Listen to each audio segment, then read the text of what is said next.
cortar, tem que cortar. Cara, por que não começa cortando o andar de cima? Eu não compreendo, porque é sempre no pobre. Como o Ministério Público normalizou supersalários a promotores e procuradores. Cadê o Pedro Doria e o Arminio Fraga, rapaz?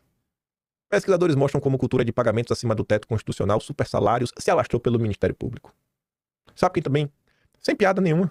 Sem piada, porque eu falo que até difícil acreditar, mas sabe quem devia se pronunciar sobre isso daqui? Sem ser birrento? Deltan Dallagnol. Porque Deltan Dallagnol é uma figura muito, assim, forte no Ministério Público. Tem muita gente no Brasil que acha que ele é uma voz de peso. Seria interessante o Dallagnol levantar a voz em relação a isso daqui.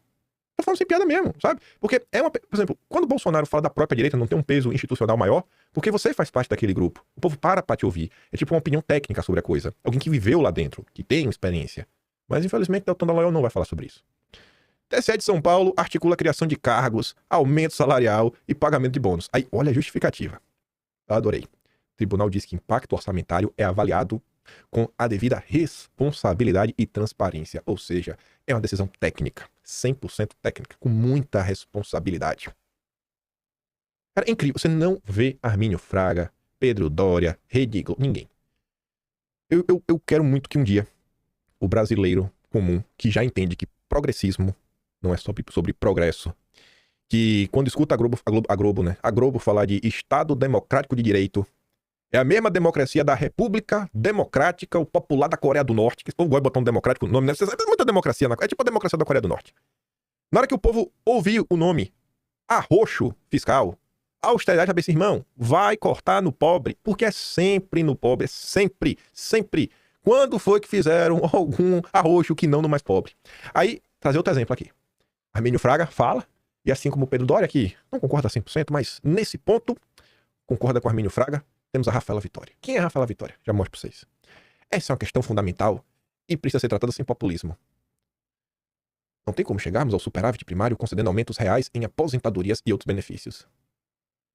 Somente o gasto com previdência no governo ultrapassa 8% do PIB. Além disso, a reforma da previdência precisa ser ampliada para incluir estados, municípios e militares. Na ausência do ajuste fiscal, iremos conviver com inflação e juros altos e, consequentemente, baixo crescimento da economia.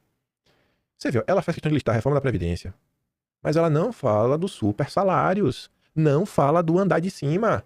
Cara, se você quer que o povo sofra, você tem que fazer com que as elites abram mão de alguma coisa. Não, nunca. Ninguém toca nas elites. No Brasil, ninguém toca nas elites. Sabe quem é a Rafaela Vitória? Economista-chefe do Banco Inter. E, né? PhD. E CFA também, né? Um título muito importante e que é muito inteligente no mercado financeiro. Liberalismo, você curte? Você curte liberalismo? É sempre no mais pobre. Vamos discutir sem populismo, ou seja, sem o povo. O povo não tem vez, o povo não tem voz. O povo é o único grupo que não tem lobby. Gente, até quando esse tipo de coisa vai ser levado a sério? São 40 anos de fracasso. A Nova República é um fracasso desde a sua origem. E é um fracasso porque existe um pensamento único que tá levando o país pro buraco. Aí você tem que ver o André Esteves. A falsa impressão de que bancos ganham com juro alto. Não. Não, pô. Não. Quem ganha é o pobre. A clássica falácia do espantalho. Agora a vista de pullover escocês e discussão em Harvard. André Esteves, o maior acionista do BTG, subiu quase 100 posições na lista global da Forbes em 2 anos. 2 anos!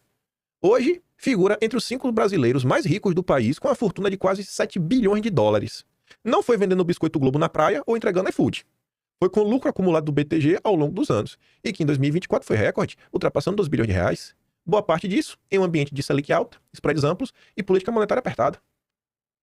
Enquanto a economia real andava de lado, o banco prosperava. E o bilionário no palco de Harvard se aprende como alguém prejudicado pela alta taxa de juros.